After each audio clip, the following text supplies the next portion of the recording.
Vince Ferrara along with Evan Woodbery. Let's bring in the head coach of the Tennessee Volunteers. That would be Cuonzo Martin. Coach Martin, Vince, and Evan, good morning. How you doing, Coach?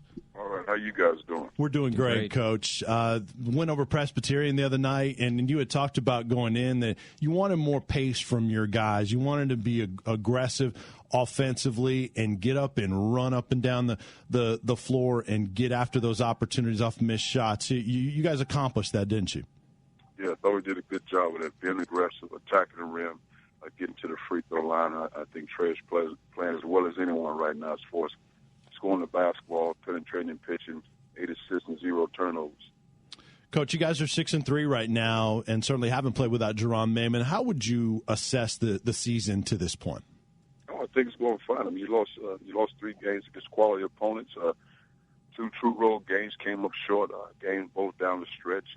I just think it's tough. There's always an adjustment period when you lose an all-SEC guy, in my opinion, that should have been a preseason player of the year. When you lose that caliber player, it's not an easy thing.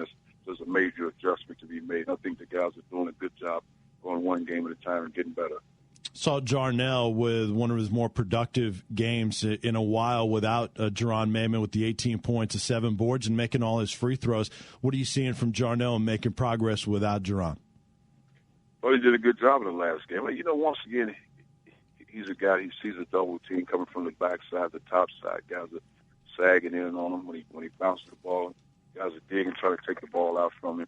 That's not an easy thing to do when you see that every time down. I think for him, he needs to get in the comfort zone from the standpoint of one-on-one play where he can get the ball and make plays, has a face-up and make plays off the dribble. But it's tough. Until we're able to consistently make shots on the perimeter, he'll see that for a long time. Cuonzo Martin joining us here on the new Sentinel sports page. Coach, one of the guys that you talked about being more aggressive and running is and getting up in Florida and being aggressive is Jordan McRae. Talk about, he was in the starting lineup against Presbyterian. Talk about the development you've seen from Jordan McRae on both sides of the floor. Well, you know, Jordan has the ability to score the ball, and I think with him just being aggressive, taking quality shots, and I don't expect every shot he takes to be a perfect shot because he has a scorer's mentality. Sometimes he take them off balance, but he's that kind of guy. But I think for him getting to the rim, I think the last 3 or 4 games he's done a good job of attacking the rim as opposed to settling and playing on the perimeter. Coach, DeMontre Edwards had a terrific game, as you well know. There was times where we didn't see him as much early in the season, but it seems like he's earned his minutes and did a nice job for you. He's playing a lot better. One thing he can do when we recruited him, thought he could make shots, and he showed the last game he can catch and shoot and make shots. He also can post up and play around the rim. I think the next phase for his game is making plays off the dribble, being strong with the basketball and attacking the rim, and also getting to the free throw line. Coach Evan Woodbery, I know you've got things to worry about here at Tennessee, but I was wondering just about the national college basketball landscape. I mean, you're a college basketball guy. You've done this in different conferences, and when you see the demise of the Big East and you see all the shuffling that's going around nationwide, just when do you think it will end? And is this really healthy for college sports? The kind of the dissolving a lot of traditional rivalries and conferences. Well, I think first and foremost for me, my family, our team, the staff, it's great to be in the SEC, which is a team that's a league that has tremendous foundation and history and very stable. One of those leagues that people want to come to. I think when you talk across the board, and I think a lot of things are moved by football, which is understandable. I think the other phase, too, when you talk basketball, you saw as Catholic schools, Big East schools, probably forming their own league. It's just one of those deals you have to do, especially your programs, either a basketball league, your football league, or you're solid in both. And I think when you're talking the SEC and the Big Ten, they're probably the best of the best in both worlds. Cuonzo Martin visiting with us here on the new Sentinel sports page. Back to the bench, Coach, and DeMontre Edwards and Jordan McRae had been coming off the bench. You guys have outscored another opponent off the bench. Why do you think you guys have been so effective off the bench? Well, one, I think it starts with Jordan McRae because he has the ability to score the ball. He's a starter for us, but I think right now for us, the best situation for him is coming off the bench, and that's the need for our team and him making that sacrifice, which is great. DeMontre has the ability to make shots and make plays. That helps. Now, I think the next phase for us coming off the bench is Amani Moore, who's a freshman guard, who's probably one of our better guys at getting to the basket. Now we just got to get him in the conference zone. He's able to play and compete with a high level of confidence because he has the ability to do a lot of good things for us.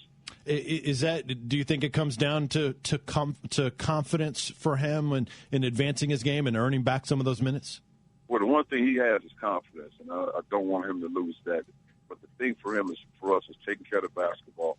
And also me as a coach, putting him in a situation where he can be successful. I just think coming out the gates, running the point against such quality opponents, that can be tough sometimes, not allow him to get in the rhythm and flow. And then when he's turning the ball over, I take him out of the game. And then you have a tendency to lose confidence when that happens. So, but he's a very confident basketball player, and I like that about him. Coach, you talk about the ball screens an awful lot, whether it's during the week or it's post-game. You talk about those ball screens a lot. I know you had some of the players talked about a few breakdowns in the last game. But what are the important elements of a team, of your team, defending those ball screens?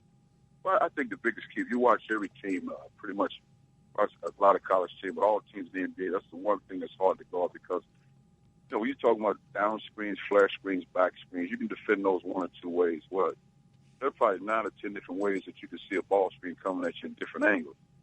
So the percentage that says higher to run ball screens if you're on offense because it's harder to defend. So for us, it's just every game is different. Now, I thought we've been pretty good all season. I think in the second half against Presbyterian, I thought we struggled, but it was a quick, small point guard. UMass had a quick, small guard. They didn't run a lot of ball screens, so it kind of saved us. Kennesaw State had a small, quick point guard. They ran some ball screens. So for us, they're small and they're quick, and they can get in the lane. You have a tendency to break down, and we've all in one of those areas. So I guess one of the biggest keys is staying away from small, quick guards. Visiting with Cuonzo Martin here on the New Sentinel Sports Page, brought to you by Image Matters. Describe for our listeners, Coach, the perfection shell drill and how that helps your team in practice. Perfection shell. You must have been hanging. Oh, that's right. You hanging around at practice. But perfection shell is one of those drills. You try to do everything from a perfect standpoint, everything correct. Closing out with 2 hands, jumping to the ball, boxing out, rebounding the ball with 2 hands. Your weak side defense is supposed to be off where they're supposed to be. You're chasing shooters when you're supposed to chase. Your big guys should be in a certain area depending on where the ball is. And all is really predicated on where the ball is. And however your man is either coming off the screen, or you're setting the back, so are you supposed to switch it? Or you're supposed to chase, or you're supposed to show on the screen. So everything is almost perfect. So we have 4 coaches watching each spot on the floor and watching everything. That drill could take, 20 to 25 minutes.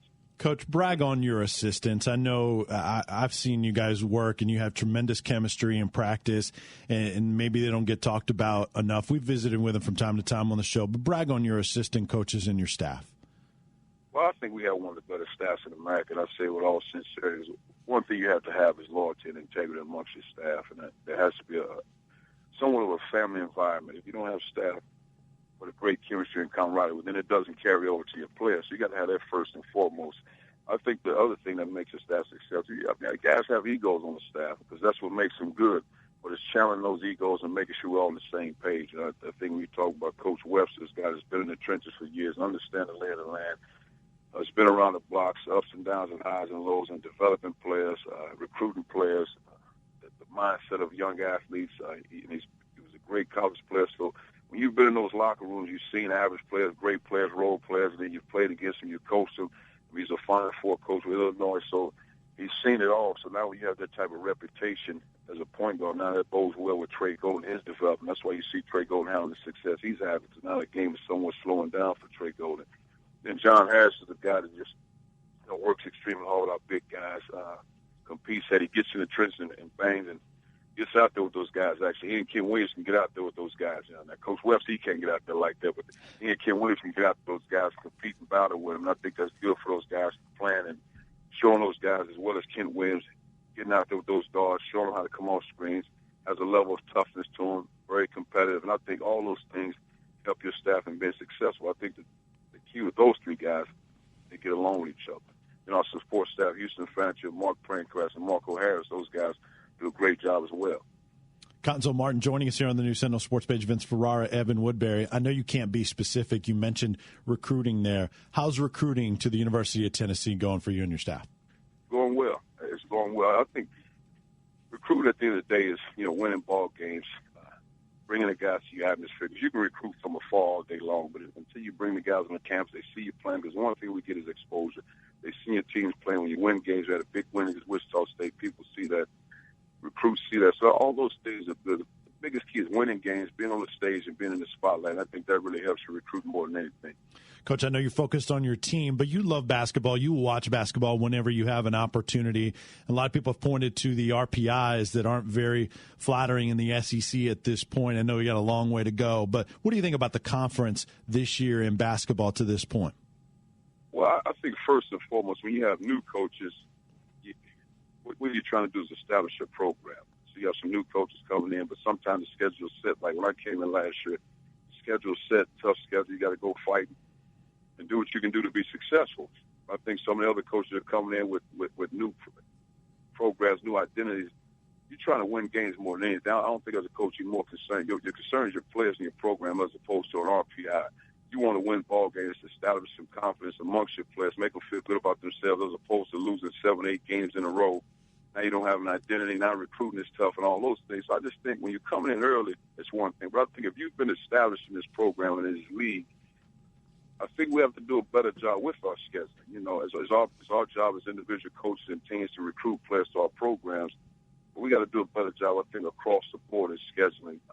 Tough opponents, home and the road. And you got to be smart about that because you got to know your personnel. But I just think we have to do a better job as a league in scheduling. You mean scheduling tougher opponents, but doing it when you're not putting your team in difficult positions? Is that what you mean? Oh, without a doubt. Like, say, for example, what happened away last year when I took over the program, I don't know if we'd have went to Maui. I don't know if some of those teams we would have played. I'd have kept the Kentucky, maybe the Pitt, because they were home games, and you give yourself a chance to win against quality opponents and gain some confidence. But when you the road game at Oakland, that's a tough. Road game at College of Charleston. Those are tough games from a mental standpoint. Those teams have marked those games on their calendar all summer long. They're ready to play that game, and then what happens, your guys have a tendency not to really respect those opponents. Then you fall short. So if you're coming in early and establishing a program is one thing, but I think if you've been established in a program, you got to go on the road and play against quality opponents. We played Virginia, we played Georgetown, 2 quality opponents, and Georgetown was SEC Big East game. But you have to play those games. You got a tough Xavier team, you got a tough, obviously, Memphis team. Wichita State is very good, so you have to do it, but you don't want to do it to where it's detrimental to your team and your program. Last couple things with you, Coach. We appreciate your time. Give us a quick scouting report on your opponent tomorrow night at Thompson-Boling Arena, Western Carolina. Western Carolina is a talented team. They play hard. They took Illinois to the wire, as well as it was a close game against Georgetown. Georgetown ended up winning by 13, I think. They can make shots. The point guard is the leading scorer, leading assist guy, leading minutes guy. He gets to the rim. He can score the ball. Their bigs are physical. And what their big guy is very similar to Carl Hall, from Wichita State, a very talented player. They got slashing guards. They have a guard, in my opinion, is very similar to a Jordan McRae that's 6'5", scores mentality. So it'll be a good one. So we hope the fans come out and support us. It should be a good one. Coach, we saw some video and some photos of you meeting and greeting Butch Jones when he came on board. What kind of interaction did you get to have, and what did you think about Butch Jones coming on board as Tennessee's football coach? I think he's a really nice guy. And I saw one of Cincinnati's assistant coaches when I was out on the road recruiting. We talked for quite a while. He said, obviously, a great guy, good guy. He'll support the program. He works well with all the other sports. Everything is good. So I think when you have that in place, I think it's great for everybody involved. I mean, when I met him, I just said, pleasure meeting. I'll see you in about 2 or 3 weeks here when the smoke clears.